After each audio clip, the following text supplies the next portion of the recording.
Hello, friends.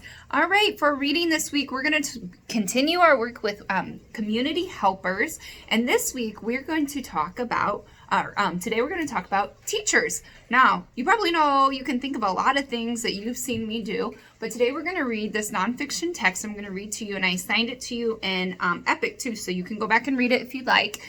And I'm going to read it to you, but remember when we read nonfiction, that's informational text, we are reading to learn new information.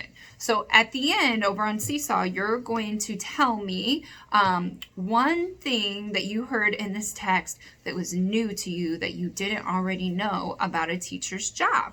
Okay, so maybe it's about what kind of school we go to or different things that maybe we do that you didn't realize. So I'm going to read this nonfiction text to you, and then I want you to be thinking about what is one key detail. So the whole book is about being a teacher. I want you to pick out one key detail that was new to you, okay? And then over on Seesaw, you're going to either write a sentence of one key detail, or you can just do a video and tell me about it, or you can just talk to me about, maybe you want to draw a picture and tell me about a key detail about a teacher's job that you didn't know about. All right, let's get started.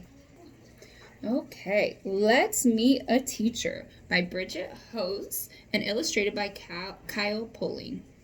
Let's meet a teacher. Chapter 1, lots of learning. Our class is on a mission. We want to find out what a teacher does. We decide to visit Miss Crawford. She teaches the 4th grade. I'm a learning expert, says Miss Crawford. What does that mean? Asked Noah. Come inside my classroom and I'll show you. Today my class is learning about animal homes, said Miss Crawford. Her classroom is so quiet. Everyone is busy reading and writing. Does that remind you of your classroom? Lots of work in our classroom, right?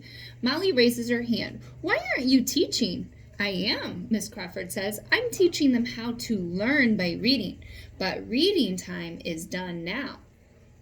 In elementary school, classroom teachers teach most subjects. They often teach math, English, social studies, and science.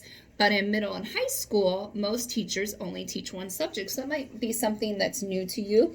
In elementary, when you are in kindergarten, 1st, 2nd, 3rd, 4th, and 5th, you have one teacher that teaches you the whole day and teaches you all the different things. But when you go to middle school and high school, you go to different classrooms and you teach and you have different teachers all day. So you go to one teacher for math, one teacher for science. So if you're a teacher in middle school and high school, a lot of those teachers only teach one thing. They only teach math or they only teach reading. So it's a little bit different, whereas I teach you guys all the subjects.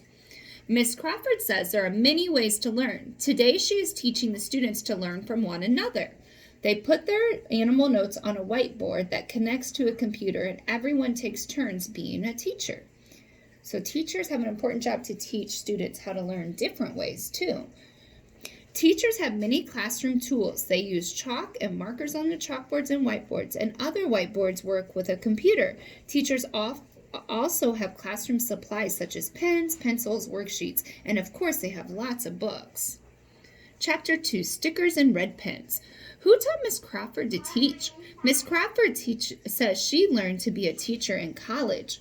I bet you got stars on all your work, Bella says. Miss Crawford smiles. I worked my hardest. That's what I want my students to do. People learning to be teachers are called student teachers. They watch other teachers teach, and then they practice teaching a class themselves. So maybe that's something you didn't know, that before I taught you guys, I had a practice class that I practiced teaching, and I had another teacher that worked with me and taught me how to be a teacher. One of my jobs is to check students' work, says Miss Crawford. She shows us a sheet of homework and she puts a sticker on the top. Teachers are workers in the community. A community is a group of people who live in the same city, town, or neighborhood. I can tell this student worked really hard, Miss Crawford says. She did her best. Edward raises his hand. Don't you want your students to make mistakes? Then you can get to use your red pen. Miss Crawford laughs. No, I want them to get the answers right. That shows me they've learned. It shows me that I did a good job teaching. Teachers never stop learning. They take special classes to learn how to be even better at what they do.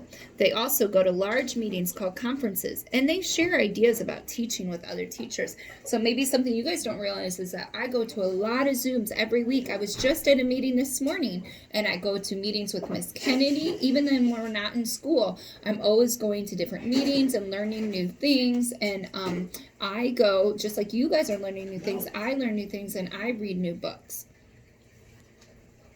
All right. Chapter 3, Paper Clips and Pizza Parties.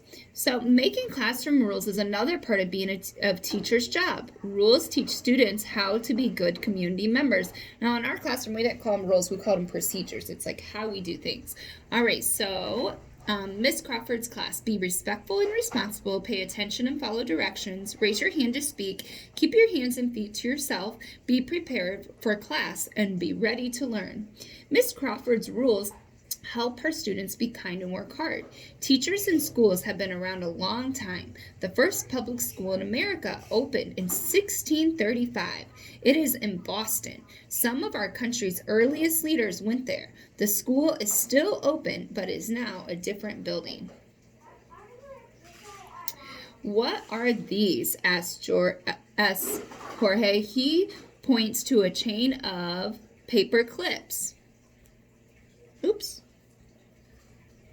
Teachers who teach the same grade. Sorry, somebody was trying to call me. All right.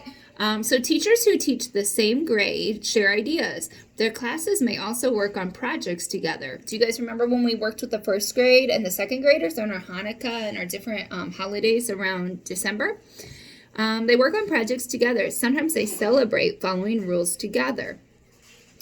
They, they are rewards.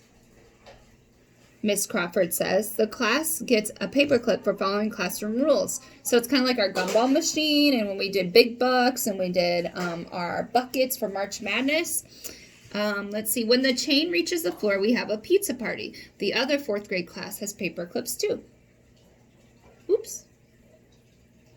Miss Crawford rings a bell. It's time for a math lesson. It's also time for our class to go back to our room. We're excited for fourth grade. Miss Crawford lends her students a helping hand, so we give her a hand. Hooray for Miss Crawford. Okay, so hopefully there was maybe something that was new to you in there, or just if it wasn't new to you, maybe an important key detail you heard in that text. If you need to go back to it, you can read it again. It's an epic, and I'm going to add some more books about teachers in your epic mailbox this week too. So on Seesaw today, you're just going to tell me one key detail that you thought was important that you heard in our book about teachers. All right, I'll see you guys back here tomorrow.